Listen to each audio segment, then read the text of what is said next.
Bonjour. Bonjour à toutes et à tous. Le 4 GPY pour la semaine prochaine, mardi, parce que lundi c'est férié. Je sais pas si le Forex il va marcher lundi, mardi. Lundi, je sais pas. Je sais pas, je me suis pas renseigné. Enfin, toujours est-il, le 4 GPY est en tendance haussière, avec des plus hauts de plus en plus hauts et des plus bas de plus en plus hauts.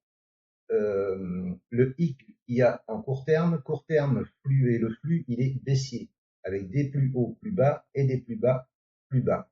Mais il est venu se poser sur un support ici, 114, 113.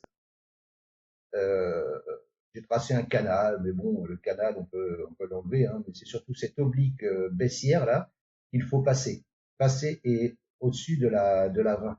La 20 va continuer de baisser un peu, même si ça remonte, la 20 va baisser un peu. Et si on passe au-dessus de la 20, des 115,53, je pense que là, on peut aller chercher 130 pips, entre 130 et 150 pips, voire 160, hein, 160 là-haut.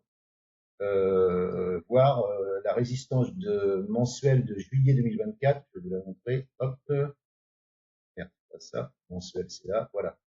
Juillet 2024, c'est la TH. Donc voilà, je pense qu'on peut aller chercher, aller taper ça avant de se replier. Euh, mais là, pour l'instant, ou alors vous attendez un croisement 7,20, la jaune avec la rouge.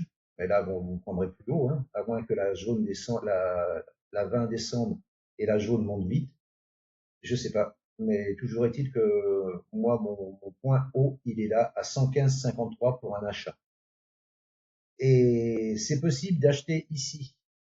C'est possible d'acheter ici si on clôture au-dessus de 114,72 pour les plus téméraires. 114,72, c'est possible d'acheter ici. Vous achetez une demi-position là, hop, vous attendez le pullback ici, et vous reprenez votre demi-position ici, et vous laissez monter jusqu'à l'objectif ici, les 116, 117. Par contre, si on casse les 113,75 ici, là, si on casse ici, je pense que là, on reviendra sur les 100, 112, 111. Maintenant, c'est mon calcul, c'est ma façon de voir, hein, c'est pas un conseil, hein. Mais voilà, je pense que là, le 4GPY, c'est possible d'acheter parce que regardez ici. Là, il y avait une tendance haussière. On est venu casser le plus bas. On est venu ici. Voilà, là, il y avait une résistance, support. On est venu taper ce support, confirmer le support ici encore une fois. Donc on a cassé la résistance ici. On a repris la résistance. Et une fois qu'on a repris la résistance, on a été faire un plus haut. Donc là, on a le droit de penser la même chose, hein.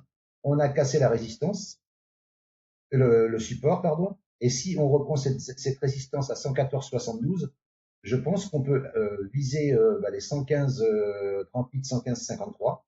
Et si on passe les 115 38, 115 53, viser les 116 117 et pourquoi pas les 117 50, 118 86.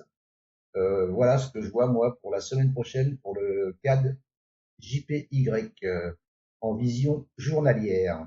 Merci de m'avoir écouté et je vous souhaite une bonne journée. Si cette vidéo vous a plu, n'hésitez pas à commenter, partager, liker. Et si vous êtes d'accord avec moi ou pas d'accord avec moi, n'hésitez pas, dites-le en commentaire. Et puis on peut débattre là-dessus, hein, voilà. Vous pouvez avoir une vision différente, c'est tout à fait normal. Voilà.